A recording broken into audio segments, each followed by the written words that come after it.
कपड़े धोने वाली बहू। शादी के पहले से ही विभा को कपड़े धोने का बड़ा शौक था। कभी नल के नीचे तो कभी तालाब के पास। अरे मेरी नीली वाली लुंगी नहीं दिख रही है।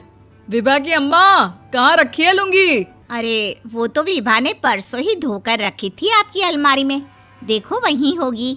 वो ना मैंने आज धो दी, मुझे लगा कि गंदी हो गई होगी। अरे कैसे गंदी हो गई थी? उसे तो मैंने पहना भी नहीं। हे भगवान, इस लड़की के कपड़े धोने की आदत से परेशान हो गया हूँ मैं। जितना तो घर में राशन नहीं आता, उससे कहीं ज्यादा डिटर्जेंट पाउडर का खर्चा है। इसकी शादी करवा दो, शादी। जाए अपने घर में ही करे काम, फिर चाहे घर के कपड़े धोने हो या पूरे गांव के। हाँ ठीक बोल रही हूँ, देखता हूँ मैं कोई लड़का। वो दिन भी आ जाता है जब विभा को देखने लड़के वाले आ जाते हैं। लड़की मुझे अच्छी लगी। होने वाली सास कहती है, बेटी अगर कुछ पूछना है तो पूछ लो। वैसे तो हमारी लड़की बहुत ही शर्मीली है, जो बोल दो वो मान लेती है, इसे क्या पूछना होगा। अरे कैसी बात कर रही हो माँ, मुझे इन लोगों के घर रहना है, सवाल तो कई है। हाँ हाँ बेटा, पूछ लो ना, क्या पूछना है। आप लोगों के घर कपड़े कौन धोता है? सास का मुंह बन जाता है। देखो, अगर तुम ये कहना चाहती हो कि तुम्हें कपड़े धोने नहीं आते तो सुन लो, कपड़े मैं ही धोती हूँ, लेकिन तुम्हारे आ जाने के बाद मैं रुमाल तक नहीं धोऊंगी। अरे चुप रहना भाग्यवान, बहू बेचारी घर आई नहीं, उसे डराना शुरू कर दिया। वो क्या है ना बिटिया, अभी तक तो ये कल्लू की माँ ही धोती थी, लेकिन अब तुम्हारे पापा तो दहेज में वॉशिंग मशीन देंगे ही। तभी विभा की माँ बोल पड़ती है, सवाल भी पूछा तो क्या। वैसे भाई साहब, मशीन की तो फिर भी कपड़े धोने की कैपेसिटी होती है। मतलब जो बिटिया दे रहे हैं ना विभा, इसे कपड़े धोने का बहुत शौक है। ये आप लोगों के क्या, आस पड़ोस गांव मोहल्ले सबके कपड़े धो दे और उफ तक ना करे। बाहर देखा नहीं आपने कितने कपड़े सूख रहे हैं? सब हमारी बिटिया ने ही तो धोए हैं। बस भी करो ना माँ, शर्म आ रही इतनी तारीफ सुनकर। और तो और एक दाग निकाल कर दिखाओ तो मान जाओ। हाँ अच्छा, माफ करना बेटा, मैंने गलत समझा। हमें तो रिश्ता बहुत पसंद है। और ऐसे जुड़ जाता है रिश्ता कपड़े धोने का शौक रखने वाली विभा का। उसकी शादी हो जाती है कोयला फैक्ट्री में काम करने वाले कल्लू के साथ। शादी के बाद अचानक विभा चिल्लाती हुई सास के पास आती है। सासू माँ, अरे सासू माँ कहाँ है आप? ये तो धोखा है, धोखा दिया आप लोगों ने मुझे। इस ससुर के चक्कर के बारे में पता चल गया। अरे तो उसमें तुझे क्यों धोखा मिला है? अरे नल में पानी नहीं आता, कपड़े कैसे कब धुलेंगे? अच्छा, तू पानी नहीं आ रहा उसकी बात कर रही है। तो आपने क्या सोचा? कुछ नहीं।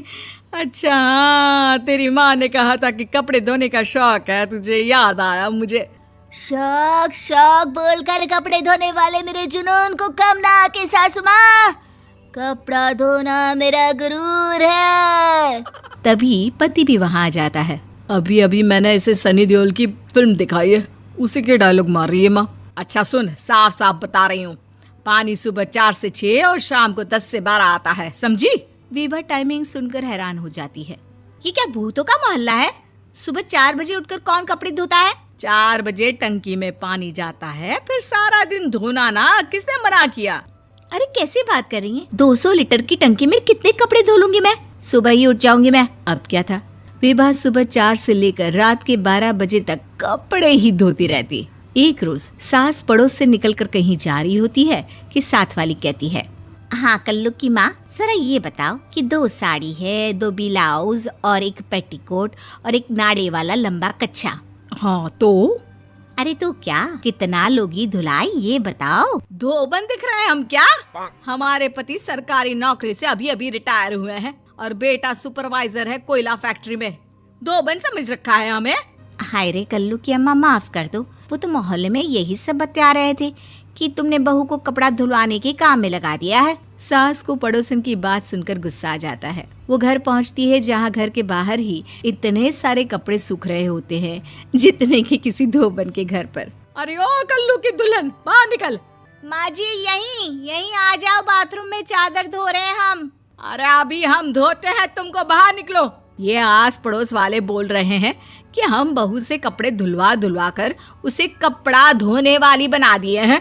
अरे छोड़ो ना माँ जी, किन लोगों की बातों में आती हो? आस-पास के लोगों का तो काम ही होता है कि वो किसी तरह सास बहू को लड़ा दे। बहू सारे घर के कपड़े धोती है, ये क्या कम है? बोलिए। सास को भी लग जाता है कि वो बहू का ये सनकीपन नहीं छुड़वा सकती, इससे अच्छा है कि खुद ही चुप हो जाए। एक रोज सास और बहू मंदिर जाते हैं, जहाँ सास की साड़ी वहाँ खड़ी भीख मांगने वाली से मिलती है। माँ जी क्या बात है, आपकी साड़ी उस भिखारन से कितनी मिल रही है ना? हाँ हाँ देखो तो दोनों की साड़ी मिल रही है। क्या बात है कल्लू की अम्मा, तुम खुद को तो अफसर की बीवी बताती हो और ऐसी सिंपल सी प्लेन साड़ी पहनकर घूमती हो। सिंपल और प्लेन नहीं है ये साड़ी। तो क्या सोने के धागे से फूल बने हैं?